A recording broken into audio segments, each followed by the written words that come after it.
Bienvenue donc à nos spéciales émission de Jacques Roger Show, disons que le face-à-face du conservateur. Nous avons donc un acteur politique ivoirien avec qui nous allons échanger, un jeune déjà du PDCI RDA. Notre invité aujourd'hui est donc M. Philippe Kofi Beibro, du bureau politique, coordonnateur de la JPDCI à Cocody et candidat déclaré à la présidentielle de la JPDCI RDA. Ces derniers jours, vous avez fait donc des déclarations qui ont suscité donc de nombreux commentaires, hein, c'est clair. Hein. Cette sortie, cher ami, intervient dans un contexte particulier. Et vous le savez, depuis déjà plusieurs mois, le PDCI-NDA est secoué par donc, des procédures judiciaires, des contestations internes et des débats sur la gouvernance même de cette équipe. Parallèlement, vous avez annoncé donc de votre soutien aussi au professeur Maurice Kakou-Gikawe à la présidentielle du parti, alors qu'aucun congrès électif n'est actuellement donc convoqué. Pourquoi D'accord. maintenant et autres, nous allons essayer donc d'analyser tout ça, cher ami, et puis avoir un peu votre réaction. Comment D'accord. allez-vous au niveau du côté donc d'Abidjan? Moi, je vais très bien, hein. Je vais très bien. Le moral, je l'ai. La Mhm. forme, je l'ai. La posture, je l'ai. Donc, on dit merci à Dieu. Ok, d'accord. Alors, donc merci, cher ami, donc d'avoir D'accord. accepté donc, notre invitation. OK. Et Il nous allons donc démarrer donc notre émission, hein, n'y cher a pas ami. de problème. Voilà. Euh, les questions donc d'un auditeur comme qui ont suscité beaucoup donc de réactions. Mhm. Alors, je vais commencer par vous, Monsieur Philippe. Allez-y. Avant donc de commencer notre entretien, dans les soucis d'équilibre, nous vous donnons donc l'occasion donc d'y répondre librement. D'accord. Voilà. Pas de Alors, problème. mhm. Alors, d'abord, on commence d'abord par votre identité au sein du PDCI-LIA. Vous êtes connu Je suis, du grand public sous le nom de Philippe Kofi Beibro, alors que effectivement, certains évoquent un autre nom figurant sur votre d'accord. état civil. Pouvez-vous D'accord. clarifier donc En cette... fait, je pense que ce sont mes détracteurs qui ont lancé ce petit pic-là. Voyez-vous, je suis Drama Philippe Emmanuel Gibi Kofi Beibro. Kofi Beibro est mon prénom. Voilà. Je suis le premier fils de la première fille de feu Philippe Kofi Beibro, qui est l'un des premiers préfets de Côte d'Ivoire, qui est le compagnon de Houphouët-Boigny, qui est le premier secrétaire de Houphouët-Boigny. Vous comprenez, qui a vendu des cartes du PDCRDA à Trècheville. Vous comprenez. Je suis, donc je répète encore, je suis Drama Philippe Emmanuel Gibi Kofi Beibro. Kofi Beibro est le nom de famille de ma mère. Je suis Baoulé, précisément Yolé, de Bozi. Vous comprenez? Mhm, Kofi Beibro est le nom de famille de ma mère. Nous, on est Baoulé, c'est le matriarcat. Donc, je suis libre, ok, d'emprunter le nom de famille de ma mère comme mon nom, je dirais mon pseudonyme, si on peut le dire ainsi. mhm. Parce que même M. Jacques Roger, vous avez beaucoup de prénoms, vous comprenez? Donc, Jacques Roger, il n'y a pas de, il y a pas de nom de famille dedans. Vous comprenez? C'est comme on vous dit, Jacques Roger, c'est pas votre nom, tout et tout. C'est un peu malsain, vous comprenez? Voilà. Mhm, mhm. Alors, sous quel Hum. nom vous avez été donc nommé au membre du bureau politique? Drama, Gibi, Philippe, Emmanuel. Mhm, Comme je l'ai dit, j'ai plusieurs prénoms. Kofi mhm, Bebo fait partie de mes prénoms. mhm, mhm, mhm. Voilà. Mon nom à l'état civil, mon nom de famille, c'est Drama. Vous comprenez? Voilà. Il y a beaucoup d'hommes politiques en Angleterre, au Canada et même en France qui utilisent des pseudonymes. Vous comprenez? Mais la différence entre eux et moi, c'est que moi, Kofi Bebo est le nom de famille de ma mère. C'est mon prénom. C'est comme si je disais, je m'appelle Philippe Emmanuel. Et on me dit non, c'est pas son nom. Emmanuel, c'est pas africain, tout et tout. Vous comprenez? Voilà, c'est mon nom. Voilà. Mhm. Donc, je pense que c'est un de mes cousins, qui a lancé cette, je dirais, ce pic-là. Vous connaissez la toile. Voilà. Pour plusieurs raisons dont j'aimerais pas évoquer sur la toile. Pour des problèmes, c'est d'ordre familial, vous comprenez. Je ne veux pas exposer pas mal de choses. Voilà. Mhm, mhm, mhm. Voilà, c'est un peu ça. Alors, pouvez-vous, dans ces conditions, retracer votre parcours militant et expliquer ce qui a conduit donc à votre nomination par les instances du PDCI. Voilà. Moi, j'étais en France de 2000, d'abord en Belgique, 2011 à 2013, puis en France, 2013 à 2014, au Canada de 2014 à 2000, on va dire 2023-24, parce que je vais quand je veux, tout et tout, vous comprenez. Militant du PDCI RDA. Au début, il y avait une coalition avec le RHDP. J'étais un élément pimpant. Quand je dis pimpant, mobilisation, galvanisation, vous comprenez. La sécurité, j'étais l'homme à tout faire au Canada. Vous savez que le PDCRDA est un parti où il y a pas mal de personnes âgées. C'est pas mauvais, voilà. J'aime bien ça, tout et tout. Mais parmi ces personnes âgées-là, j'étais le seul jeune, on va dire, le seul jeune vaillant à faire tout voilà, ce gratin de trucs-là. Vous voyez un peu. Donc, je faisais tout. De la mobilisation à, je dirais, aux interviews, pas mal de choses en tout cas. C'est l'homme à tout faire du PDCRDA au Canada. Parce que les mentors étaient tout le temps pris. Vous comprenez, le Canada, ça va trop vite, vous comprenez. Donc moi, j'étais étudiant dans un premier temps. Vous comprenez, j'avais beaucoup de temps. Je ne travaillais pas à temps plein. Voilà. Donc moi, j'étais quoi? J'étais celui qui fait tout au Canada. Je voyageais Vancouver, Halifax, Toronto pour aller rencontrer les doyens du parti, voir un peu comment ça se passe, s'ils ont besoin de quelque chose ou pas. Vous comprenez? Il y a d'abord ça. Et de deux, le président Félix Houphouët-Boigny, vous comprenez, a fait. Le président Henri Conan Bédié a été au CP1, CP2, CE1 jusqu'au CM2 avec mon grand-père, Philippe Kofi Beibo. Ils sont amis, ses amis de longue date. Donc, quand le président Bédié a vu tout ce que je fais au Canada, il a jugé bon de me recevoir chez lui à domicile à Daokro. Vous comprenez?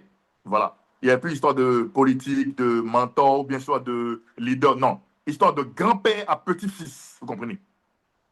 Voilà. C'est ainsi que j'ai eu la chance, voilà, d'avoir été nommé au bureau politique. Voilà ce que j'ai fait. Parce que j'avais de Donc, 2014 à 2000. dans votre explication, est-ce que vous pensez que vous avez été nommé membre du bureau politique à cause de votre père et grand-père, très ami à M. Henri Conan Bédié, ou bien c'est en fonction des activités militantes? Le président Henri Conan Bédié m'a reçu chez lui à la maison. Mhm. Il ne savait même pas que j'étais le petit-fils de Philippe Kofi Beibo. Vous comprenez? Il ne savait pas. C'est lorsque je suis arrivé en Côte d'Ivoire, puis chez lui, dans nos discussions, il a demandé, j'aimerais savoir un peu plus de toi. Parce que tu es vaillant, tu es brave, tu es vigoureux. Le PDC au Canada est mort, mais tu es le petit qui veut essayer je dirais, de, de, de, de, de, de rallumer la petite étincelle qui est en train de s'éteindre au Canada. Donc, j'aimerais je dirais, t'encourager. OK? Mais je veux d'abord connaître qui es-tu. Et j'ai dit, je suis le petit-fils de feu Kofi Beibro Philippe. C'est là qu'il m'a dit, ah, ça tombe bien. Voilà, ça tombe bien. Ton grand-père était mon ami de classe. On a fait le primaire ensemble, vous comprenez? Donc, c'est un peu de tout. Parce Mhm. qu'en politique, il y a aussi en politique, d'abord, il y a le mérite. Il y a le mérite d'abord, le Mhm. mérite. Puis, je dirais, le copinage, ou soit l'affinité. C'est normal, hein? Mais moi, j'ai été convoqué chez le président Henri Conan Bédié parce que j'étais un élément important de la Mhm. scène politique D'accord. ivoirienne au Canada. Mhm. Alors, Voilà. revenons maintenant donc à votre candidature aux élections législatives en 2021. En Bien sûr. 2021, vous vous êtes présenté aux élections législatives comme candidat Oui. Mm. indépendant. D'où ma Ouais, question. mm. Pourquoi ce choix?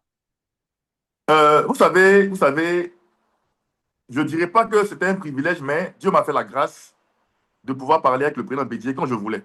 Voilà. Voilà. Parce que je sais me positionner, je suis un enfant impoli, je suis un enfant poli, je dirais intelligent, visionnaire, rigoureux, lucide. Et j'ai dit au président Bédier, papa, grand-père, Lébi Lucien ne sera pas élu quand il ne sera pas élu député à Boisflé. Il va échouer. Parce que Lévi Lucien n'avait plus d'ancrage à Boisflé. Vous comprenez? Il m'a dit de faire un rapport détaillé et de faire parvenir par sa secrétaire dont je vais taire le nom. Je l'ai fait. Il a vu, il m'a répondu. Effectivement, il est d'accord avec ça, mais c'est Lévi Lucien que les leaders, ok, de Boisflé ont choisi. Il dit, papa, j'irai en indépendant. Il m'a dit, au PDCRDA, nous sommes structurés, mon enfant. Je ne veux pas que tu partes en indépendant. On a fini de parler. Il dit, papa, j'irai en indépendant et je te ferai plaisir. Si tel est le plan de Dieu. Vous comprenez? Après ça, on a parlé, on a raccroché le téléphone et puis, je dirais, j'ai entamé les démarches administratives, tout et tout. Et puis, je suis en Côte d'Ivoire, j'étais candidat. Mhm, mhm. Est-ce que là, vous n'avez pas certainement, puisque vous étiez déjà membre du bureau politique et vous n'avez pas accepté donc la décision de M. Henri Konabédié, vous êtes allé en candidat libre, est-ce que vous ne Oui. considérez pas un peu comme un militant indiscipliné? Même pas, même pas. Parce que j'ai dit à mon père ou à mon grand-père, je lui ai dit, papa, j'aime le PDCI profondément. Lévi Lucien ne peut pas nous faire gagner à Boisflé. Mais vous n'avez pas Les gagné non militants, plus. Vous n'avez pas gagné non plus. je- non, j'ai eu 4900 voix. Preuve à l'appui. Monsieur Jacques Roger, j'ai eu 4900 voix. Preuve à l'appui. Je répète encore une dernière fois. Monsieur Jacques Roger, j'ai eu 4900 voix. Normalement, logiquement, je devais être élu député à Boisflé. Comment ça se passe? Vous savez, en Côte d'Ivoire, ici, il y a ce qu'on appelle les rouages politiques. Vous comprenez? Et moi, je ne les maîtrisais pas. Moi, pour moi, on allait aller aux élections. La jeunesse de Boisflé, elle est fan de Philippe Beibro, elle est amoureuse de moi, elle va me voter. Mais je ne savais pas qu'il y avait des, je dirais, des contours ou des malices ou des choses à faire, où d'autres personnes étaient animées par des mauvais sentiments, vous comprenez? C'est sur le terrain. C'est ce qu'on appelle la sortie dans le dos, c'est ça, le résultat? Voilà. Oui. Voilà. Sur le terrain, je me rends compte que j'ai mes PV. J'ai mes PV. Mais mes PV, je ne peux pas les acheminer, je dirais, à la CEI. Problème. Oh, je ne comprends pas. Comment ça s'est passé? Le candidat en question, là, je pense qu'il a... Bon, enfin, je n'ai pas envie de rentrer dans cette polémique-là, mais en tout cas, ils ont fait des choses. Ils ont fait des choses. Voilà. Dieu merci, il a gagné. Je ne me suis pas plaint. J'ai accepté le verdict. Voilà. Et puis, je laisse tomber. Sinon, si on veut rentrer dans le vif du sujet, dans les détails, j'ai les PV. Moi, j'ai mes PV. J'ai mes PV. Vous considérez que vous avez gagné. Mais Normalement, je suis vainqueur, élu. Normalement. Mais comme on est en Côte d'Ivoire, tu peux être, je dirais, tu peux être aimé par la population, tu peux être admiré, adulé, et puis, en fin de compte, tu peux échouer. Parce que, voilà. Parce qu'on on empêche tes PV d'être acheminés à la CEI, et puis, en tout cas, en parenthèse, je n'ai pas envie de rentrer dans certains détails. Bref. Ok. Alors, parlons de votre engagement donc, au PDCI-RDA. Certains militants s'interrogent sur votre parcours au sein donc, du PDCI-RDA. Hein. Quelle responsabilité avez-vous exercé hein, au PDCI-RDA en Côte d'Ivoire? À l'étranger, vous en avez parlé tout à l'heure. Oui. Et... En Côte d'Ivoire, en Côte d'Ivoire, je suis président de la jeunesse de la JPDCI d'Atoban 1, 2, 3. En gros, président JPDCI Atoban. OK? Puis, coordinateur JPDCI Cocody 4. Et je me suis imposé comme le coordinateur général des 4 coordinateurs dont j'en fais partie. Vous comprenez? C'est un abus de langage. Il n'y a pas de nomination pour être coordinateur général. Il n'y a pas de nomination. Justement, j'allais vous poser cette question. Voilà, justement. Okay, de même pour le député maire de Cocody, Jean-Marc Yassé, qui est le coordinateur général des délégués de Cocody, mais ça n'existe pas. Voilà, vous comprenez?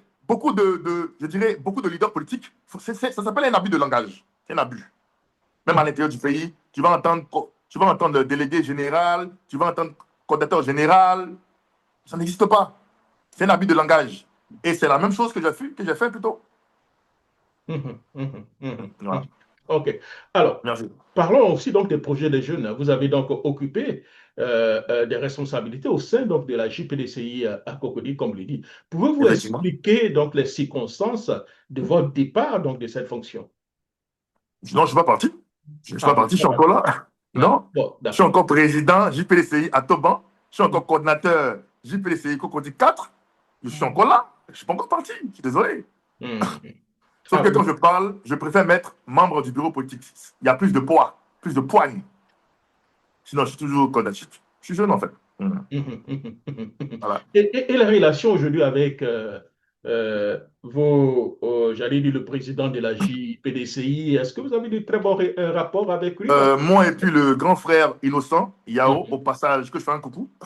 Non, C'est un grand frère qui est adorable. non, D'abord, je crois innocent. que c'est pas Valentin. Vous Non, parlez de Valentin? Valentin, je crois que c'est Oui, lui mais la urbaine, Valentin, Valentin. Valentin, voici. Valentin est un grand frère que Mhm, j'apprécie énormément. mhm, Il est intelligent, il est brillant, il est visionnaire. C'est quelqu'un qui, je dirais, me donne des conseils, me tire les oreilles des fois. Moi, j'ai aucun problème avec le grand frère Valentin. J'ai aucun problème. N'écoutez pas ce qui se dit sur la toile. Non, Valentin justement, et c'est pourquoi je moi, vous pose la question, hein, pour éclairer. Voilà. on s'appelle. Il n'y a Mhm, aucun problème entre moi et Valentin. Je mange chez lui, on s'appelle, il n'y a pas de problème. Voilà. Vous savez, même en famille, il y a toujours voilà, des petits quiproquos, des petits problèmes, tout et tout. Mais c'est passager, c'est léger. mhm. Même avec ses propres parents, il y a des petits bémols. C'est rien, ça.